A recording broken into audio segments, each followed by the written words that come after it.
Hello everyone, this is Sumita Srivastava and I am a qualified dietitian. आजकल migraine बहुत common हो गया है। माइग्रेन साधारण सिर दर्द से बहुत अलग होता है। इसमें सर के एक ओर बहुत तेज़ दर्द होता है और तेज़ आवाज़, तेज़ रोशनी या फिर मूवमेंट करने से ये दर्द और बढ़ जाता है। कुछ केसेस में माइग्रेन में कुछ लोगों को सिर के दोनों तरफ भी दर्द हो सकता है और ये आपके चेहरे और गर्दन को भी पीड़ित कर सकता है। और कुछ लोगों को दर्द के अलावा वोमिटिंग और नौजिया की भी प्रॉब्लम होती है।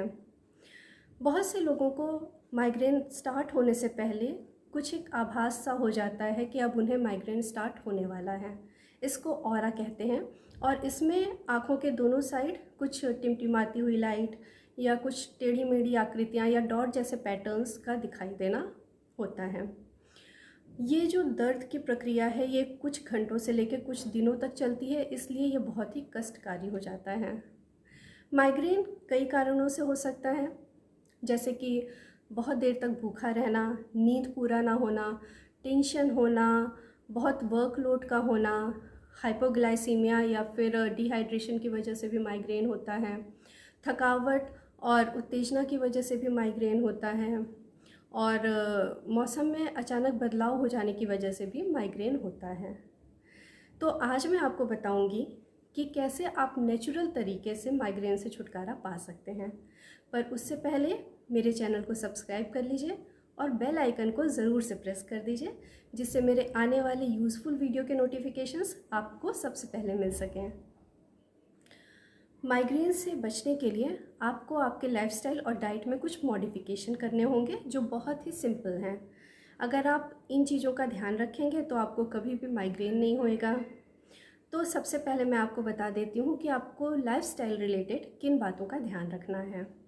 पहली तो ये बात कि टेम्परेचर में अचानक से होने वाले बदलाव से आपको बचना चाहिए। जैसे कि अगर आप एसी में बैठे हैं तो तुरंत उठ के गर्मी में मत जाइए, या बहुत गर्मी से आए हैं तो तुरंत ठंडा पानी मत पीजिए। दूसरी बात, अगर आप धूप में जा रहे हैं तो सनग्लास या फिर अम्ब्रेला का इस्तेमाल ज़रूर से कीजिए। तीसरी बात, हर रोज़ मॉर्निंग वॉक कीजिए और अगर पॉसिबल हो सके तो 20 मिनट नंगे पाँव हरी घास में चलिए। इससे माइग्रेन में बहुत ही कमी आती है। चौथी बात, हर रोज़ कम से कम 30 मिनट योगा या फिर प्राणायाम ज़रूर से कीजिए। और पांचवी बात कि हर रोज़ कम से कम 6 से 7 घंटे की नींद ज़रूर से पूरी कीजिए। एक्सरसाइज करने से नींद भी अच्छी आती है और माइग्रेन की फ्रीक्वेंसी और इंटेंसिटी में भी कमी आती है। इसलिए इन सब बातों का आपको ज़रूर से ध्यान रखना है। अब डाइट से रिलेटेड किन किन बातों का आपको ध्यान रखना है वो भी मैं बता देती हूँ। कुछ ऐसे केमिकल होते हैं जो माइग्रेन का कारण बनते हैं, जैसे कि nitrate, monosodium glutamate, tyramine, aspartame, caffeine. तो जिस भी फूड में ये सारे केमिकल्स पाए जाते हैं वो फूड आपको टोटली अवॉइड करना है, जैसे कि प्रोसेस्ड मीट, प्रोसेस्ड फूड या Chinese food, beer, wine, vinegar, tea, coffee, chocolate या आर्टिफिशियल स्वीटनर। तो इन सारी चीज़ों को आपको अवॉइड करना है और इसके अलावा ऑयली फूड और स्पाइसी फूड को भी आपको अवॉइड करना है।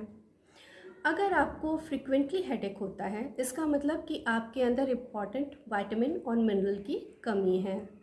इसलिए आपको अपने डाइट में वो फूड इंक्लूड करना चाहिए जो विटामिन और मिनरल से भरपूर हो, जैसे कि हरे पत्ते वाली सब्जियां, दालें, फल, बीन्स, मटर, दूध, मेवे, फ़िश।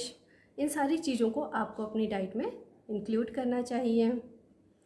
फ्रेश जिंजर और फ्रेश गार्लिक आपको हर रोज़ ज़रूर से खाना चाहिए, क्योंकि ये माइग्रेन को कम करने में बहुत ही हेल्पफुल होता है। कुछ और बातें हैं जो खान पान से रिलेटेड हैं जिनका आपको ध्यान रखना चाहिए। तो हर रोज़ कम से कम आप 10 से 12 ग्लास पानी ज़रूर पीजिए। लिक्विड चीज़ें जैसे कि नारियल पानी, नींबू पानी, छाछ, लस्सी, सूप, इन चीज़ों का ज़्यादा से ज़्यादा इस्तेमाल कीजिए और चाय और कॉफ़ी कम से कम लीजिए। मिर्च, मसाला और नमक का भी प्रयोग कम से कम कीजिए और बहुत लंबे समय तक भूखे मत रहिए। आपको कभी भी फास्टिंग नहीं करनी चाहिए और एक्सरसाइज करने के तुरंत बाद कुछ ना कुछ ज़रूर से खा लेना चाहिए। तो अगर आप इन सारी बातों का ध्यान रखती हैं तो आप अपने माइग्रेन से हमेशा के लिए छुटकारा पा सकती हैं। Thank you.